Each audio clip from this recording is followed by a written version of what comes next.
Pouvoir commencer. Je vais commencer bien évidemment par l'appel. Alors on y va. Jackie Desserre n'est pas encore arrivé, il doit venir normalement. Okay.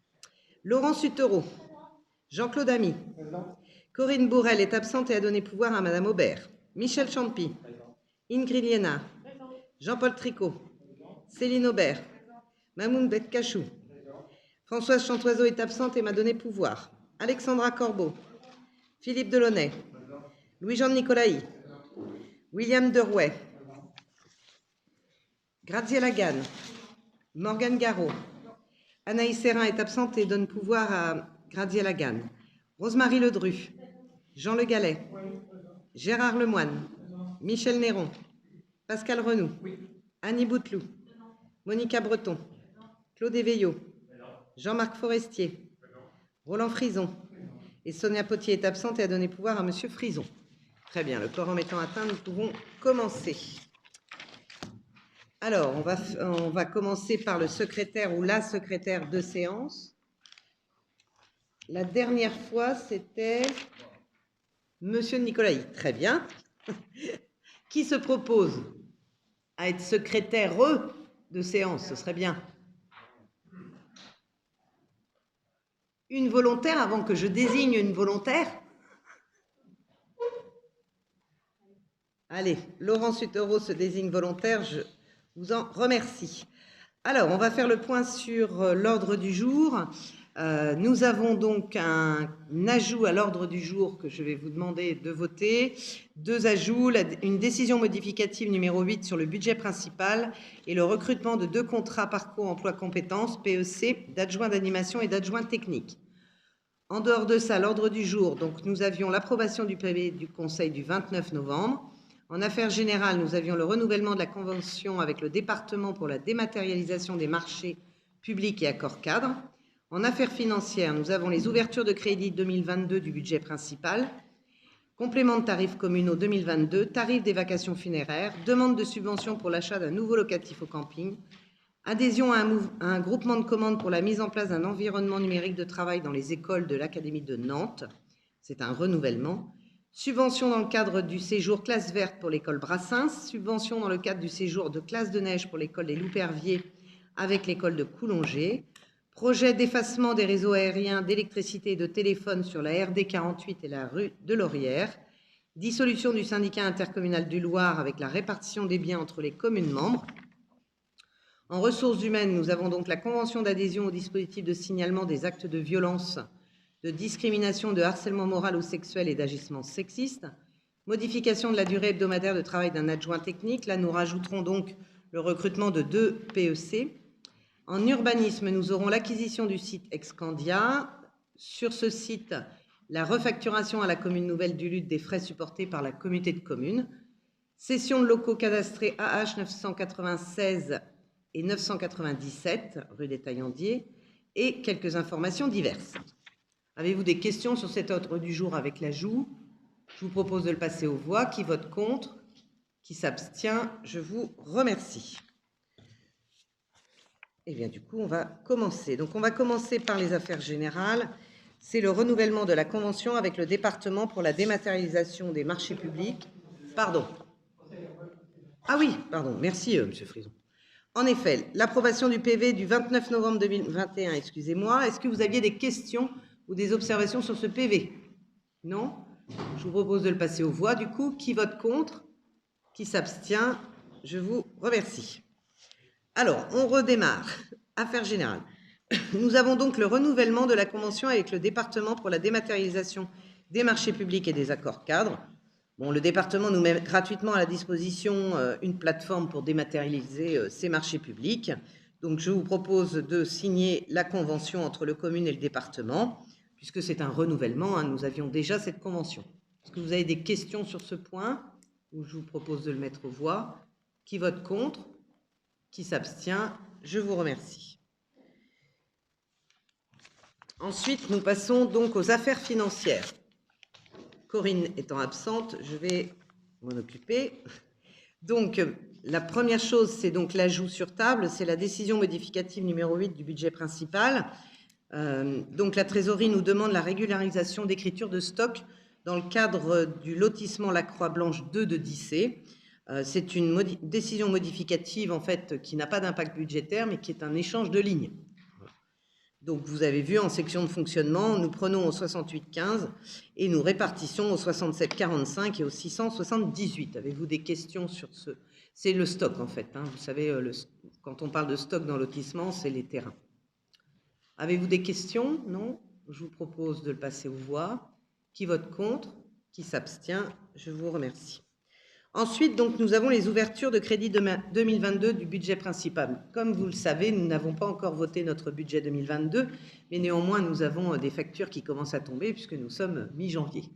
Donc, comme d'habitude, nous autorisons, le conseil municipal autorise donc la mairie du Lude, la commune, à dépenser dans la limite des 25% des crédits inscrits au budget de l'année précédente. Donc, on vous demande d'ajouter, en fait, puisqu'on l'avait déjà fait le 29 novembre, on vous demande d'ajouter, parce qu'on l'a oublié, le 165 dépôt et cautionnement à hauteur de 1 250 €. Avez-vous des questions sur ce point? C'est juste une ligne de rajout. Je vous propose de le passer aux voix. Qui vote contre? Qui s'abstient? Je vous remercie.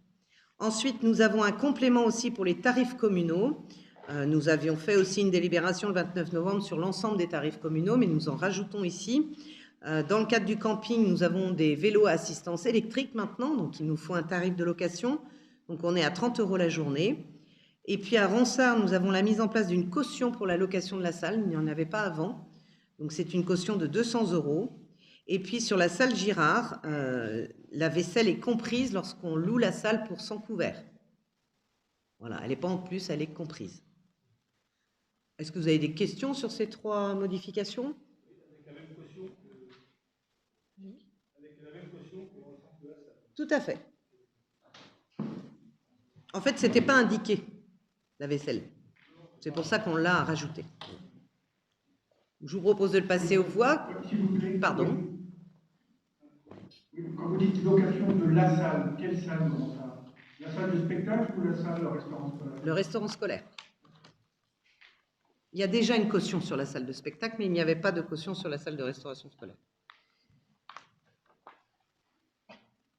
Pas d'autres questions? Bien, eh bien, je vous propose de le passer aux voix. Qui vote contre? Qui s'abstient? Je vous remercie.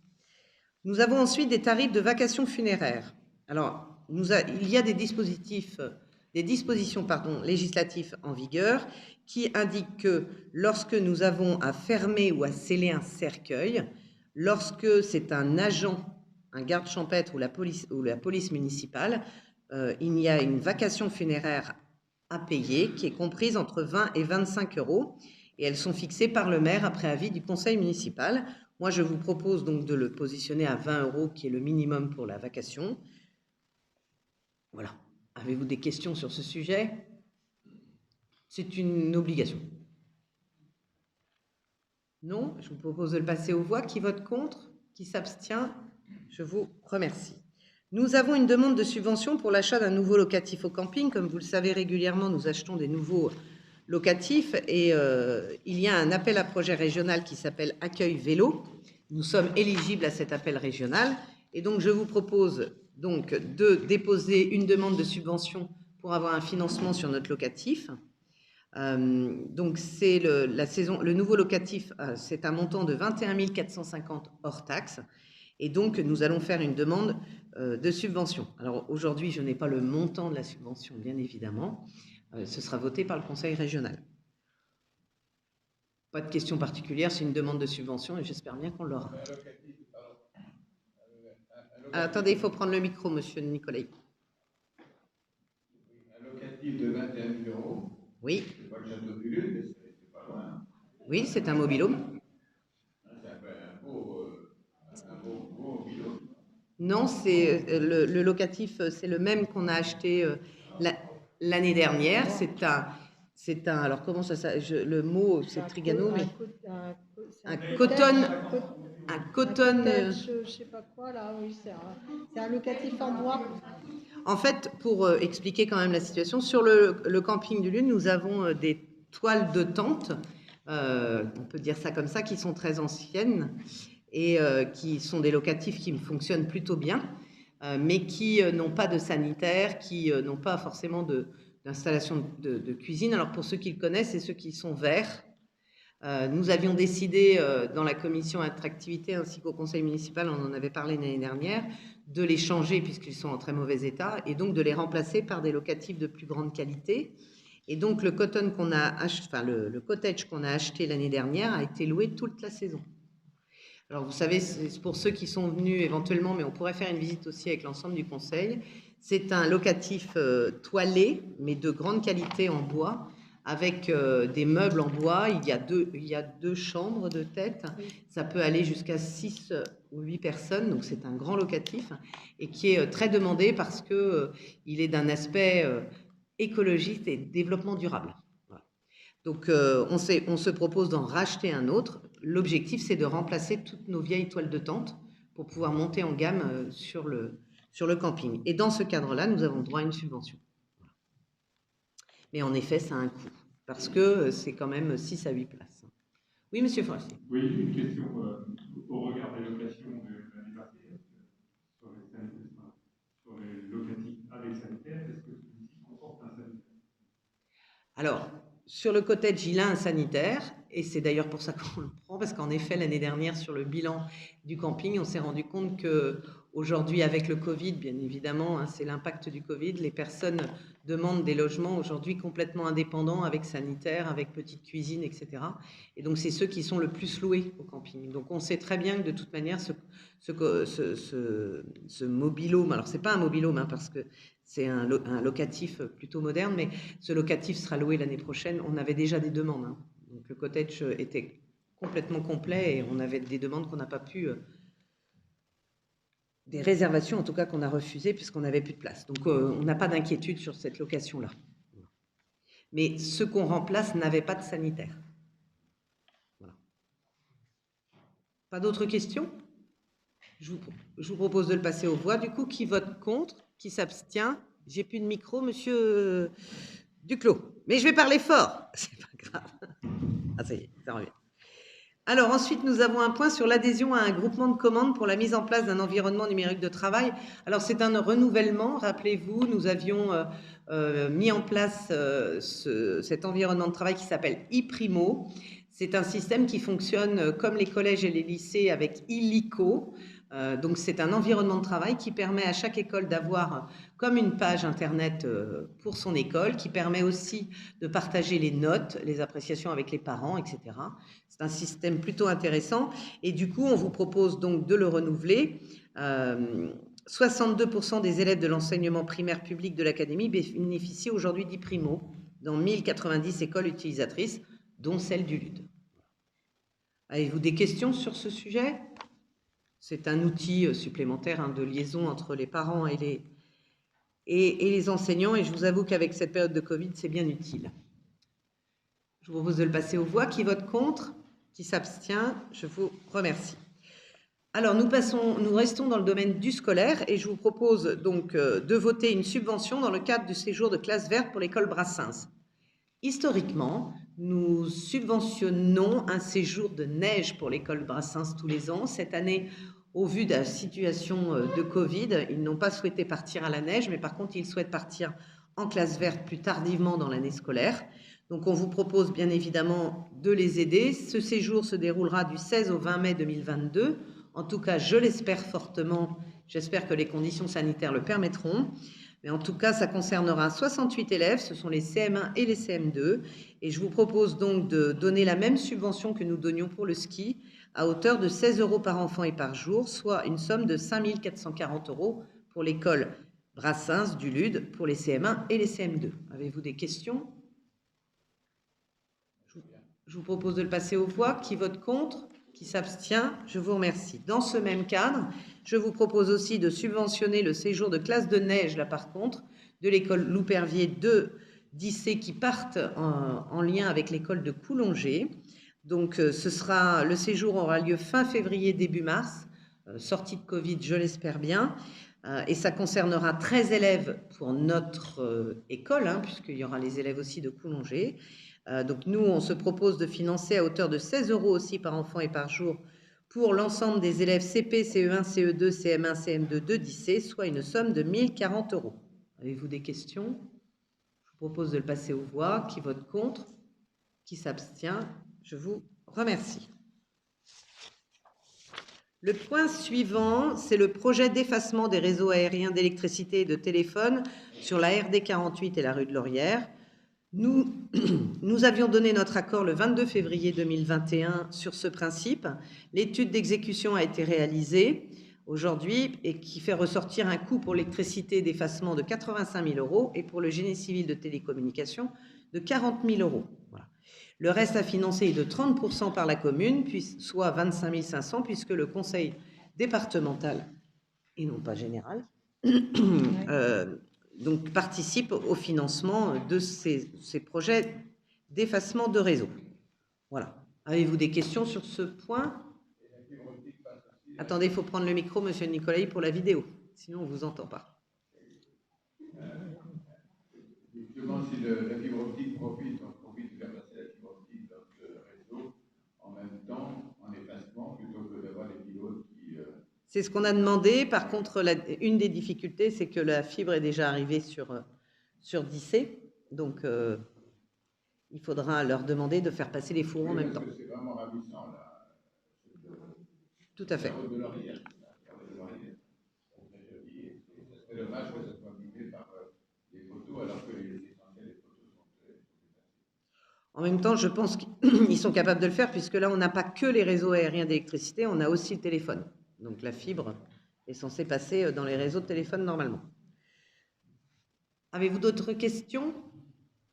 Je vous propose de le passer aux voix. Qui vote contre? Qui s'abstient? Je vous remercie. Dans le cadre, vous savez qu'il existait un syndicat intercommunal du Loir qui a été dissous. Et dans ce cadre-là, nous avons le syndicat intercommunal avait des biens et avait aussi des biens financiers. Et donc, il doit répartir maintenant avec la dissolution à ses communes membres ses biens. Donc, que ce soit de l'actif d'ailleurs ou du passif. Voilà. Donc, on vous propose de le faire voter, bien évidemment, pour accepter les modalités de clôture du syndicat, pour approuver les principes de répartition et de m'autoriser à signer tous les documents nécessaires. On n'a pas le montant exact, mais de tête, c'est autour des 30 000 €. 27 000 exactement. Tout à fait.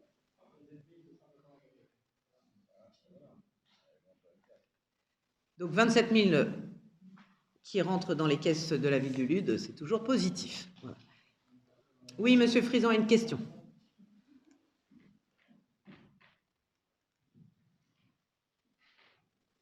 Je voulais juste savoir qu'est-ce qui explique les dissolutions du syndicat, ces missions principales, ça c'est plus l'objet, c'est essayer de voir du voir, mais ça continue. Quoi précisément, et qu'est-ce que ça amène à la commune comme obligation maintenant? Alors, le syndicat du Loir gérait essentiellement Natura 2000. Et donc, Natura 2000 a été repris par le pays aujourd'hui. Donc, ça n'implique pas les communes, ça les implique via l'intercommunalité qui finance le pays, en fait. Mais le Natura 2000 est financé à 100% par l'État. Donc, normalement, le pays se retrouve avec cette charge, mais n'a pas à financer ni à sortir d'argent, puisque l'État rembourse l'ensemble des plans. Alors, en fait, pour gérer Natura 2000, c'est une association qui s'appelle le CPIE, vous devez le connaître, qui a été choisie pour entretenir Natura 2000, pour mettre en place un plan pour les plantes, enfin pour nettoyer, pour maintenir et pour entretenir toute la zone de Natura 2000. Et l'objectif, c'est aussi d'être vigilant sur la démarche d'urbanisme sur ces secteurs-là. Donc nous, la commune, nous devons toujours prendre en compte le fait que lorsqu'il y a un plan, un permis de construire ou un permis d'aménager sur la zone Natura 2000, on doit obligatoirement demander un accord en fait au président ou à la présidente de Natura 2000, qui est moi-même en fait pour le moment, voilà, puisque c'est au pays. Monsieur Néron, vous vouliez poser une question? Oui, simplement sur le contenu du tableau, bien qu'il dise bien effectivement que cette répartition tient compte de la méthodologie de calcul initiale, je m'interpelle quand je vois le potentiel fiscal de la Grèce qui a de 904,87,93 et le potentiel fiscal de Saint-Germain-l'Arché de 901,42. Le potentiel fiscal de la Grèce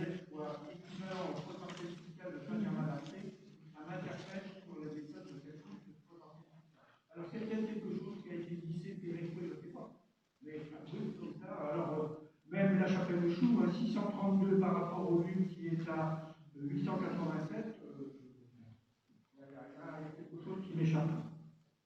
Mais je ne promets pas en compte votre calcul, hein, c'est simplement Oui.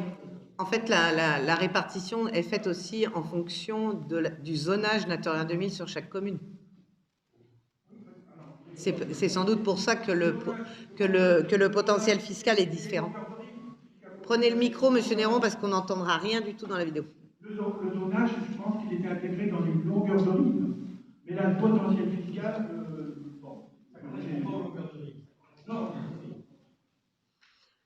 Je ne peux point vous répondre, puisque ce principe de répartition a été fait, bien évidemment, avec l'État, puisque c'est l'État qui participe aussi à cette gestion.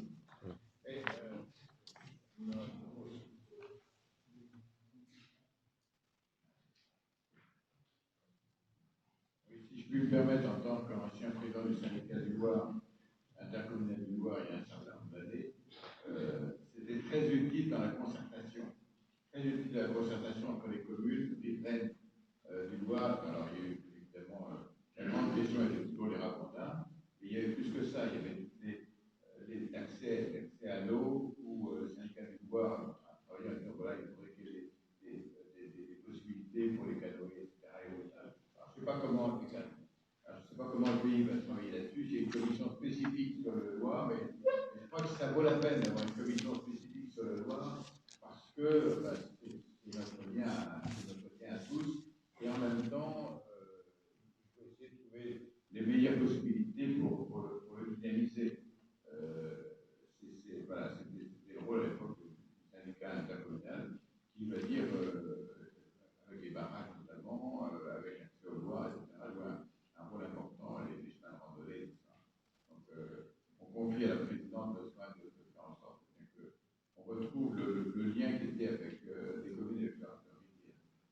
Donc en fait, sur Natura 2000 intègre le pays, mais l'intègre pas au titre d'une... ça l'intègre au titre d'une compétence supplémentaire, mais d'un groupe de travail supplémentaire. C'est-à-dire que ça n'intègre pas le fonctionnement du pays proprement dit. On a aujourd'hui, Natura 2000 regroupe l'ensemble des partenaires toujours des communes, et on fait toujours les réunions avec l'ensemble des communes sur Natura 2000. Par contre, l'intérêt, c'est que comme le pays regroupe de toute manière toutes les communes de Natura 2000, ça nous permet de travailler en partenariat aussi avec les RNR, c'est-à-dire les zones naturelles, et puis en particulier sur le Loir, puisque le pays souhaite travailler aujourd'hui sur les chemins de randonnée en lien avec le Loir et donc en lien avec Natura 2000. Donc voilà tout l'intérêt que le syndicat, alors pas la dissolution, parce que c'est pas la demande du pays, hein, la dissolution, ça a été la demande de l'État.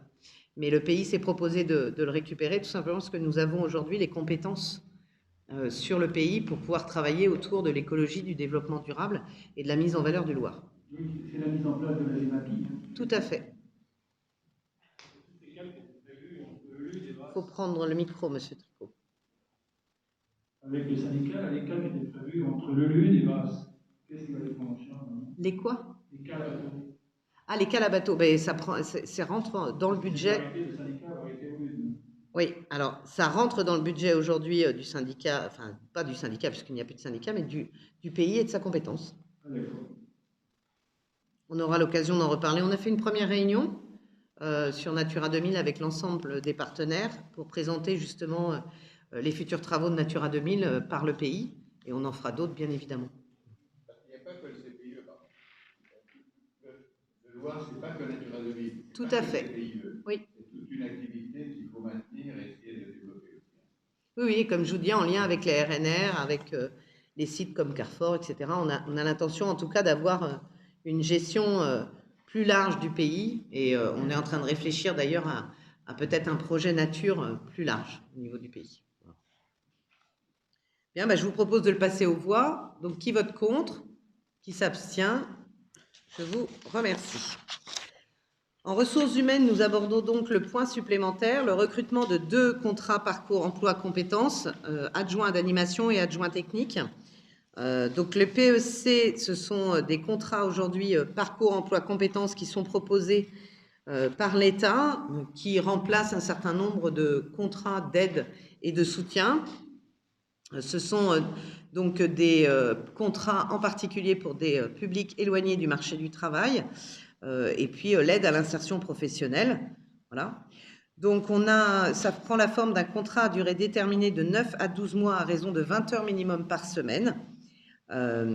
Donc, la commune du Lude a décidé d'y recourir en conciliant ses besoins dans la perspective d'aider un demandeur d'emploi à s'insérer dans le monde du travail. Je pense que c'est important que la commune participe aussi à ce genre d'action. Et donc, on vous propose de recruter 2 PEC au sein de la commune du Lude pour exercer les fonctions d'adjoint d'animation et d'adjoint technique. L'État prendra en charge 30 à 60% de la rémunération correspondant au SMIC et pourra, si la personne est recrutée qui dépend d'une zone de revitalisation rurale, ce qui est le cas pour nous, d'une aide fixée à 80% de la rémunération. Nous avons décidé de faire ce recrutement parce que nous avons des besoins. Ce ne sont pas des recrutements supplémentaires. Ce sont des recrutements en lien à des besoins d'accroissement d'activité.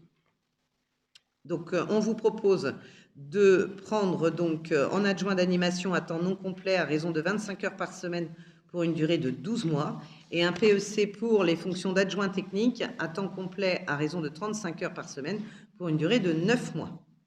Avez-vous des questions? Non? Je vous propose de le passer aux voix. Qui vote contre? Qui s'abstient? Je vous remercie. Donc, à partir de ce soir, on va pouvoir proposer les profils et travailler donc avec la mission locale, Pôle emploi et l'État. Pour la convention d'adhésion au dispositif de signalement des actes de violence, de discrimination, de harcèlement moral, sexuel et d'agissement sexiste, donc c'est une obligation qu'on vous propose. Donc, le CDG 72 nous propose ce dispositif. Voilà, je pense qu'il est assez clair dans le titre. Donc, je vous propose, d'adhérer à ce dispositif et puis de signer la convention d'adhésion au dispositif de signalement, donc mis en place par le Centre de gestion de la fonction publique territoriale de la Sarthe. Avez-vous des questions? Non? Je vous propose de le passer aux voix. Qui vote contre? Qui s'abstient? Je vous remercie. Nous avons aussi en ressources humaines la modification de la durée hebdomadaire de travail d'un adjoint technique. Aujourd'hui, donc, c'est un adjoint technique qui fait un temps non complet à hauteur de 30,25 sur 35 heures et qui va donc passer à 29 sur 35 lié à sa situation médicale. Point, je ne dirai pas plus, mais voilà, c'est une demande d'adaptation en fait, de ces horaires. Avez-vous des questions? Je vous propose de le passer aux voix. Donc, qui vote contre? Qui s'abstient? Je vous remercie. En urbanisme, donc on arrive sur un point important qui est l'acquisition du site anciennement Candia, la deuxième partie, bien évidemment, pas la première où se situe la gendarmerie. Alors, le conseil communautaire a délibéré, comme vous le savez, pour donc nous vendre cet espace et puis que nous puissions aussi rembourser une partie des frais. Il y a juste eu une erreur dans la délibération du conseil communautaire sur les parcelles. Donc, on va être obligé de revoter, mes chers élus communautaires, une deuxième délibération au conseil communautaire puisqu'il y a eu des erreurs sur les parcelles. Nonobstant, il faut quand même que nous fassions ce vote pour pouvoir entériner, pour pouvoir faire avancer le dossier, même si, du coup, on va être un petit peu décalé dans le temps. Donc, je vous propose donc de voter l'acquisition du site Candia avec la bonne liste qui nous sera fournie par le prochain conseil communautaire, et puis m'autoriser à signer tous les documents relatifs à cette acquisition pour un montant de 15 €, frais d'acte à la charge de la commune, évidemment. Avez-vous des questions? Je vous propose de le passer aux voix. Qui vote contre? Oui, Monsieur Forestier, il faut donner le micro.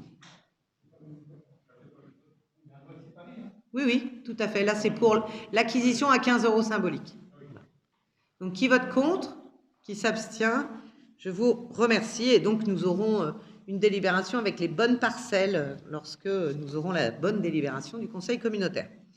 Sur le deuxième point, là où vous voulez sans doute intervenir, c'est donc sur la refacturation à la commune nouvelle du Lude des frais supportés par la communauté de communes Sud-Sarthe depuis l'acquisition.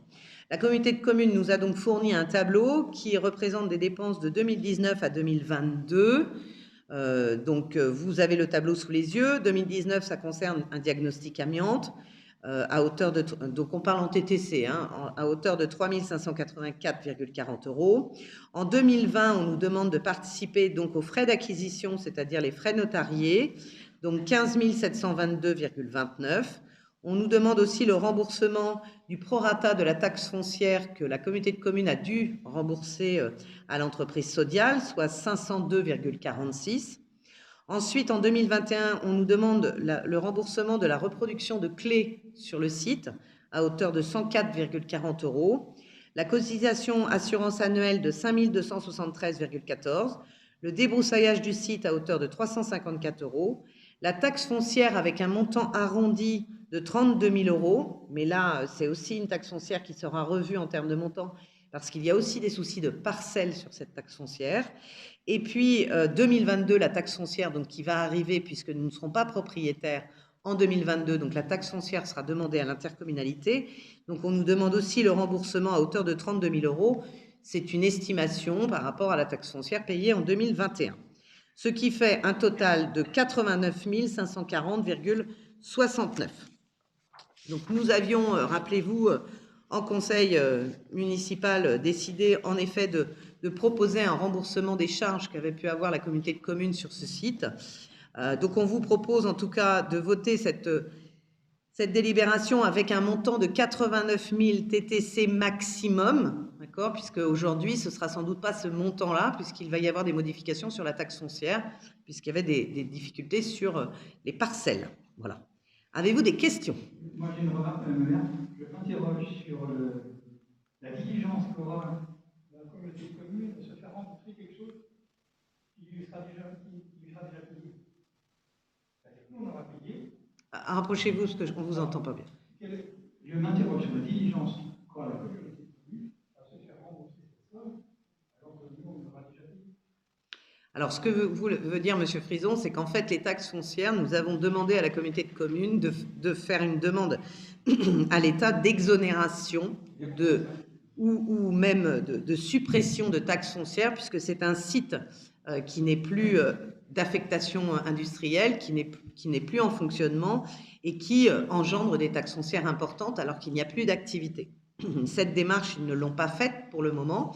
Ils se sont engagés en tout cas à faire la demande et donc ils se sont engagés aussi dans la délibération de l'intercommunalité, il est écrit noir sur blanc, c'est ce que j'ai demandé en tant que maire, que s'ils arrivaient à se faire rembourser des sommes suite à l'exonération ou au dégrèvement, ils puissent rembourser la commune du Lude. C'est indiqué dans la délibération et donc on sera vigilant, bien évidemment, à ce dégrèvement ou à ce remboursement. Après, c'est à nous d'être vigilants sur la situation. Vigilant, mais on ne peut pas être actif. Non, mais vigilants. Vous avez d'autres questions peut-être? Oui, Monsieur Forestier. Alors, une question, et je vais donner mon point de vue. Alors, une question, quand je vois les chiffres, est-ce que ça correspond à la totalité ou c'est une part que la commune reprend à sa charge et une autre part que la communauté de communes garde? Sur la taxe foncière? Sur l'ensemble. Ah non, non, non, c'est l'ensemble de la commune qui rembourse. Donc, ça veut dire que là, on nous demande de reprendre l'ensemble de tout ce qu'a payé la communauté de communes. Oui. Je comprends bien. Même l'acquisition, même le changement de lieu. Enfin, je trouve ça quelque peu cavalier de la part de la communauté de communes. Qu'on négocie, et je suis entièrement d'accord avec ce qui a été fait, c'est-à-dire négocier pour essayer de reprendre le site, puisqu'il y a des projets qui apparemment ont l'air intéressants, et avoir la main sur ces projets-là et sur ce site-là, au niveau de la commune, c'est plutôt très bien. Mais payer pour ça, voilà, moi je ne peux pas cautionner ce genre de choses. Voilà. Je vous entends, Monsieur Forestier. Je crois que Monsieur Nicolai voulait intervenir.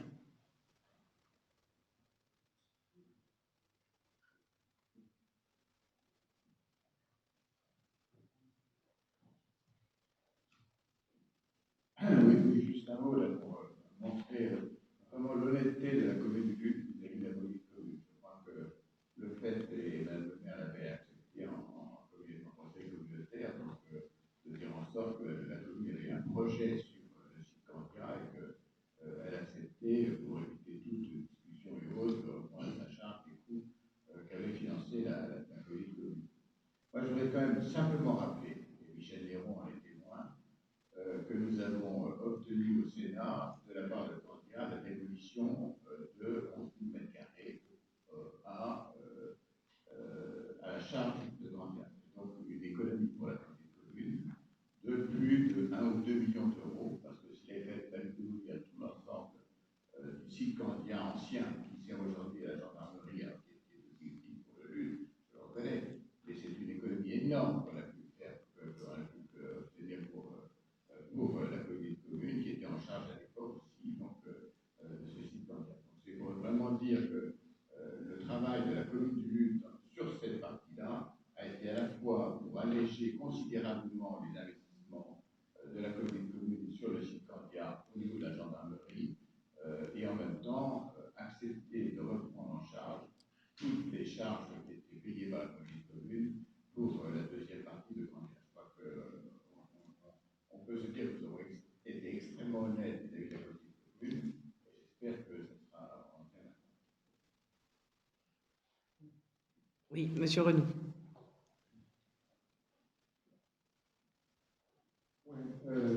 Je ne sais pas quoi voter en fin de compte tout à l'heure, parce que moi je trouve ça anormal de voter sur quoi de supporter en fin de compte ce tarif de ce qu'ils ont dit. Mais on va nous mettre en contre-info parce qu'on ne nous donne pas le truc. On est un peu. Moi je suis contre, mais je vais voter pour, quoi, voilà, pour ne pas nous mettre en contre-info. Sachez quand même que les élus communautaires qui sont présents ici, Monsieur Frison, vous étiez peut-être là au dernier conseil communautaire lorsqu'on a abordé ces sujets. J'ai été extrêmement claire aussi sur le positionnement du LUD en disant quand même que je trouvais assez déplacé en effet de nous faire financer les clés, le débroussaillage. Lorsqu'on achète une maison, en général, on ne rembourse pas au propriétaire ses clés ou son débroussaillage. Néanmoins, nous avions été d'accord tous ensemble pour le bien du LUD et pour l'aménagement du LUD de récupérer ce site. J'ai toujours dit aussi à l'intercommunalité que c'était loin d'être un cadeau, puisque potentiellement les devis que nous avons de démolition montent à plus de 2 millions d'euros, donc c'est loin d'être un cadeau. Mais c'est une façon, en tout cas pour la commune du LUD, d'être acteur de son aménagement et de ne pas laisser des porteurs de projets aménager le site comme bon leur semble, sur un site qui est quand même au pied du château, au bord du Loir et en plein cœur de ville. Je tiens aussi ici à préciser que, et je l'ai dit lors des vœux, sur ce projet, nous allons travailler avec la population, nous allons travailler avec vous les élus, et nous allons mettre en place une maison des projets pour pouvoir communiquer avec les habitants, travailler avec eux pour l'élaboration de l'aménagement de ce site. Et dans ce sens-là, je répète ce que j'ai dit aussi aux vœux, il ne faut pas toujours croire ce qu'on lit sur les réseaux sociaux en termes de fausses informations. Il n'y a jamais eu de proposition par l'intercommunalité d'entreprises qui allaient créer plus de 50 emplois avec des familles, etc. Vous le savez fort bien, puisque le premier porteur de projet qui nous a été présenté, c'était un promoteur parisien qui proposait de récupérer le site gratuitement, mais qui n'avait aucun projet sur le site et qui simplement voulait le récupérer et aller voir après ce qu'il allait en faire.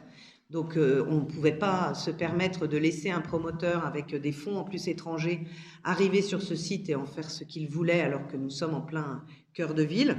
Et puis, la deuxième proposition, c'était une proposition un porteur de projet qui voulait l'ensemble du site pour créer à peine 10 emplois sur un espace énorme, amianté en plus. C'était en plus une proposition en lien avec des légumes et de l'alimentaire, alors que nous savons très bien qu'une bonne partie de Candia est complètement amiantée. Donc, il faut quand même être clair, et je le dis là sur cette vidéo pour l'ensemble des habitants, il n'y a jamais eu de proposition de porteurs de projet qui allait créer une grande entreprise avec plein d'emplois. On n'a pas eu ça.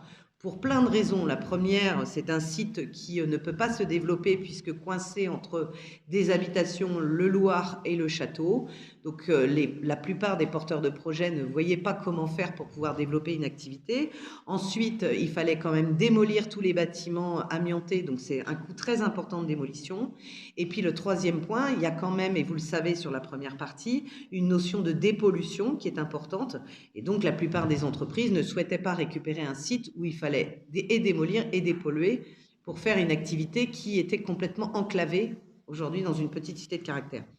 Donc, ce site était un site industriel, certes, c'était un site qui apportait une activité industrielle importante sur la ville du Lude et qui fait partie de l'histoire de la ville du Lude, qui fait partie aussi de l'histoire de ses habitants. Et donc, il était nécessaire pour nous de reprendre la main sur cet aménagement pour que les habitants puissent travailler avec nous sur cet nouvel aménagement. Je parle de nouveaux quartiers, oui, en effet, puisque c'est un site important aujourd'hui en termes de surface. À nous de travailler avec les habitants pour créer quelque chose d'innovant peut-être, de novateur, mais aussi qui sert à la population, qui puisse être aussi une entrée de ville bien agréable. On a quand même aujourd'hui 19 gendarmes qui vont arriver avec des familles, donc il est important aussi qu'à côté de ces nouveaux logements de qualité, nous ayons aussi un quartier de qualité. Puis je rappelle que ce secteur a beaucoup souffert avec la présence de Candia aussi en termes de bruit, de camions, etc. Donc aujourd'hui, comment on fait pour que ce nouveau quartier puisse se développer, que les maisons puissent prendre de la valeur? Comment on fait pour développer un nouveau quartier? Vous savez très bien que la ville du Lude, en termes de développement et de création de maisons, nous sommes un peu coincés, hein, vous l'avez bien vu, entre le PRMT, donc le plan de mouvement de terrain, où on ne peut pas construire n'importe où, puisque nous avons des zones rouges. Nous avons des zones inondables aussi, on a un PRI, donc un plan d'inondation. Donc on a, en termes de possibilités d'agrandissement de la ville, quand même, nous avons des contraintes importantes. Et puis aujourd'hui, avec le PLUI, vous le savez bien, et le SCOT, nous ne pouvons pas construire n'importe où, n'importe comment. Donc cet espace qui est quand même en plein centre-ville, en plein centre, au pied du château, au pied du Loir, est un espace très agréable.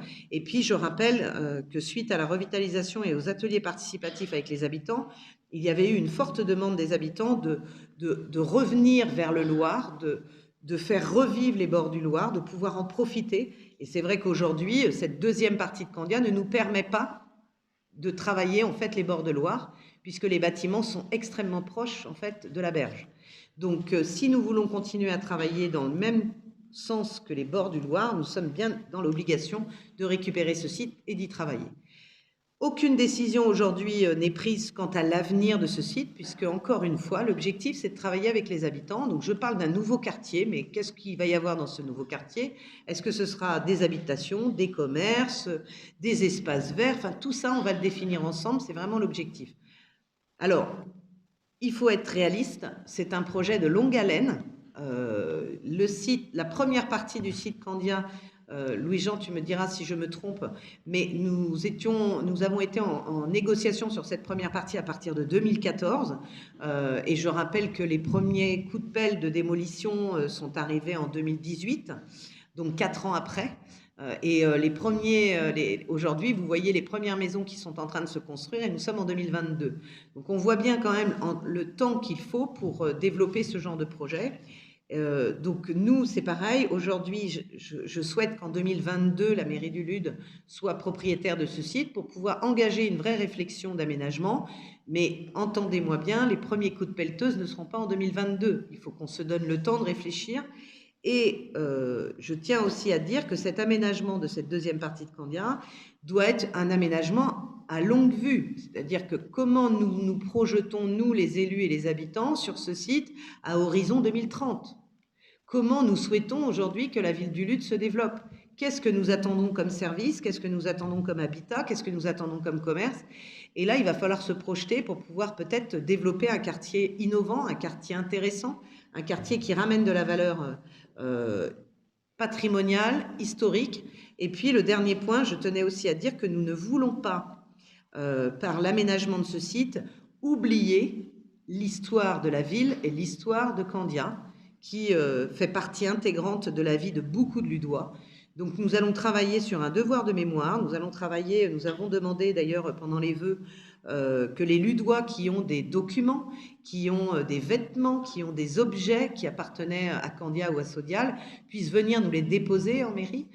L'idée, c'est peut-être que sur le site ou pas, en fonction aussi du développement de notre projet, nous ayons un lieu de mémoire qui rappellera à tous quand même que ce site, même s'il a été démoli et restructuré, eh bien, il était existant à une certaine époque. Je crois que c'est important quand même de garder la mémoire du site, même si elle ne sera plus peut-être visible à l'œil, mais qu'on la garde clairement en mémoire. Je sais que cette somme est importante. Je sais que M. Nicolaï, à l'époque maire, s'est beaucoup battu pour que ce site puisse être une partie démolie et une partie réhabilitée. Je sais aussi que Candial et Sodial, ainsi que l'État, je tiens à le dire, puisque nous avons quand même été soutenus par la préfecture dans ce cadre-là, ils nous ont aidés aussi à faire développer ce projet, et en particulier la gendarmerie. Aujourd'hui, je tiens aussi à remercier la sous-préfète de La Flèche qui nous soutient aussi sur cette démarche de Petite Ville de demain et de réhabilitation de cette deuxième partie. Je crois que tout le monde est bien au clair sur l'idée que cette partie ne peut plus être industrialisée, mais qu'elle doit être restructurée. Maintenant, c'est un coût pour la ville. Je suis complètement d'accord avec vous. J'espère qu'il sera diminué lorsqu'il y aura dégrèvement ou exonération de cette taxe foncière et donc remboursement par l'intercommunalité des parties de cette taxe foncière. Je tiens quand même à rappeler ici que cette taxe foncière reviendra de toute manière aussi à la ville du Lude, hein, puisque ça fait partie des impôts. Hein, les taxes foncières sont retouchées aussi par la commune. Donc l'un dans l'autre, si vous voulez, de toute manière, on retouchera une partie de la somme. Mais je crois qu'il est nécessaire aujourd'hui de voter cette somme parce que pour les élus communautaires qui étaient avec moi, vous avez bien vu et bien compris que c'était la seule façon pour nous de pouvoir récupérer le site et qu'il n'y avait malheureusement pas de négociation possible.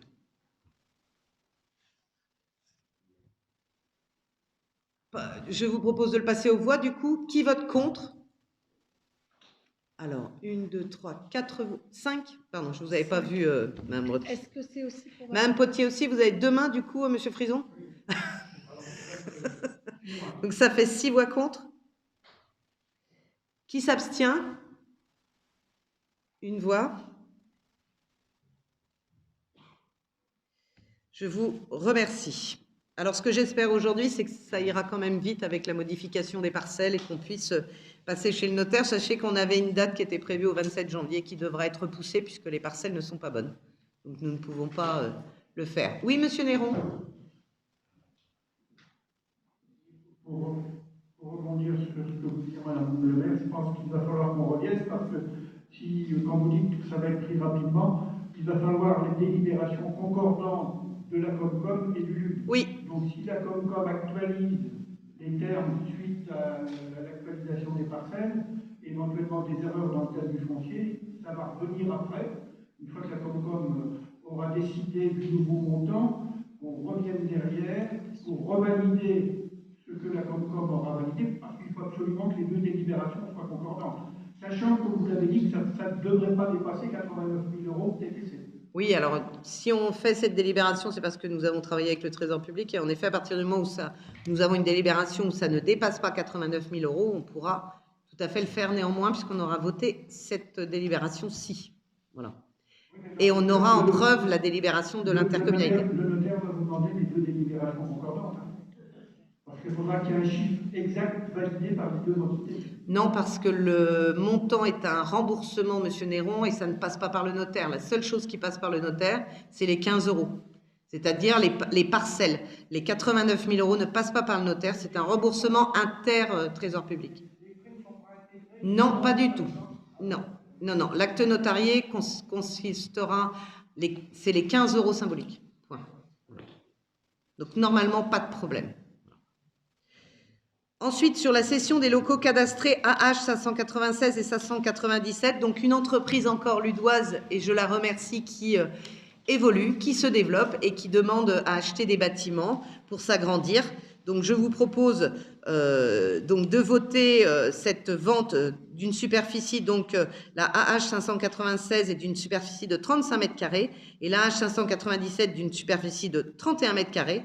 Nous vendons donc 66 mètres carrés pour un total de 5 850 €. Avez-vous des questions ? C'est une entreprise qui est historiquement sur le Lude et qui se développe encore. Voilà. Je vous propose de le passer aux voix. Il y avait des toilettes, c'est ça ? Tout à fait. Il y a des toilettes dedans. Ça ne va pas augmenter le prix, mais oui, il y a des toilettes dedans, Monsieur Néron. Alors, je vous propose de le passer aux voix. Donc, qui vote contre ? Qui s'abstient ? Je vous remercie. Et je remercie l'entreprise, évidemment. Alors maintenant, nous arrivons à la fin de ce conseil et nous avons les informations diverses. Je voulais simplement vous dire que nous avons donc annulé les vœux en grand public au vu les conditions sanitaires, et donc ces vœux ont été enregistrés la semaine dernière et seront donc prêts à être diffusés cette semaine. Nous attendons LMTV qui monte les vœux de la commune, et nous avons aussi annulé les vœux pour les agents qui étaient prévus, puisque nous n'allons pas non plus prendre de risques. Donc la directrice générale des services et moi-même ferons un petit mot en vidéo qu'on enverra donc à chaque agent.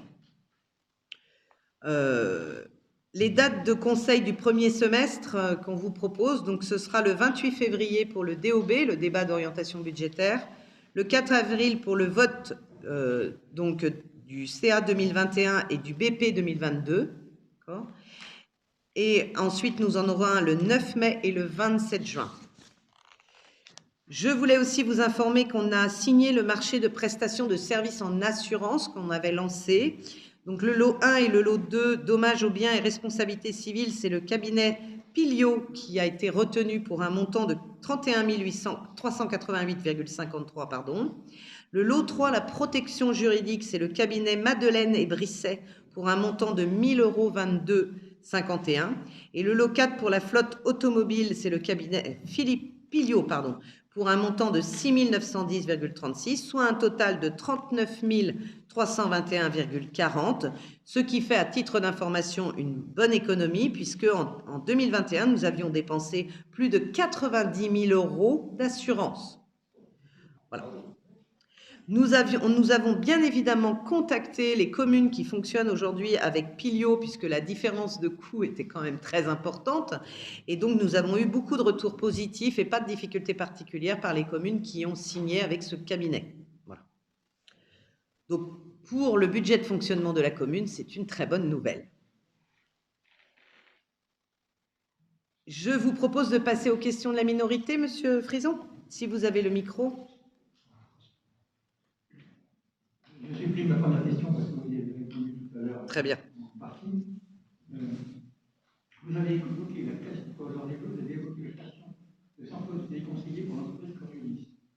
Je voudrais savoir où se situera la formation, où se tiendra l'entreprise, à moins qu'il ne s'agisse du télétravail.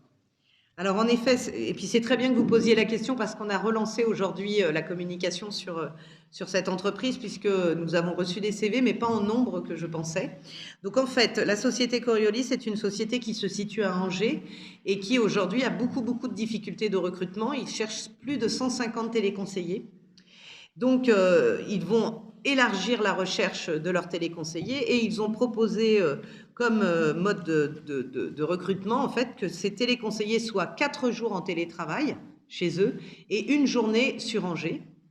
Donc du coup, on n'est pas les seuls, hein, bien évidemment. J'ai vu hier ou avant-hier la même annonce sur Mamers. Vous voyez, ils vont même jusqu'à Mamers pour rechercher. Donc nous, quand nous avons reçu l'entreprise, j'ai précisé que nous étions d'accord pour être partenaires et communiquer sur ces postes à la condition que la formation des personnes qui étaient recrutées se déroule au LUD. Je ne souhaite pas que la formation se déroule à Angers.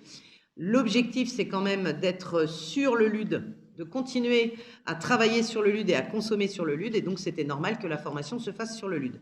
Donc il y a une information générale, c'est le 1er février de tête à la salle Girard, où l'entreprise présentera donc les postes, les profils de postes, etc., et recevra toutes les personnes qui souhaitent candidater. Alors, je vous avoue que je trouvais ça très intéressant. Pourquoi ? Parce que globalement, sur le LUD, nous avons des postes disponibles encore et nous en avons beaucoup. Mais ce sont essentiellement souvent des postes de maintenance ou de manipulation importante et qui ne sont pas des postes administratifs. Là, on est sur des postes administratifs. Ce sont donc des personnes qui vont répondre au téléphone et qui vont, au nom d'une grande entreprise, répondre à des personnes qui appellent pour avoir des renseignements, soit pour vendre des produits, soit pour aider en fait les personnes qui ont des difficultés avec le contrat qu'ils ont avec le contrat de leur opérateur. Donc je trouvais intéressant parce qu'on a un certain nombre de personnes et de femmes en particulier qui pourraient très bien répondre à ce contrat. Donc c'est un contrat qui est payé au niveau du SMIC, mais qui permet quand même de rester 4 jours par semaine à la maison, en télétravail, et 1 journée sur Angers. La formation dure combien de temps ? Alors la formation, c'est 2 mois normalement. C'est 2 mois de formation sur le LUD.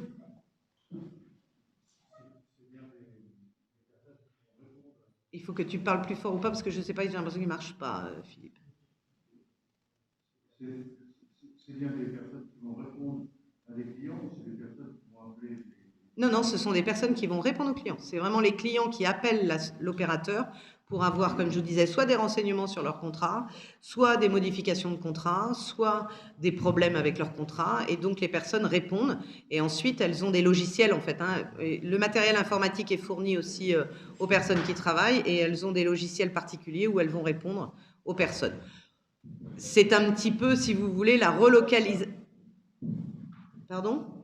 C'est un petit peu la relocalisation des centres de téléconseil qu'on peut avoir aujourd'hui au Maroc, etc., etc. Eh bien, Coriolis souhaite les relocaliser en France.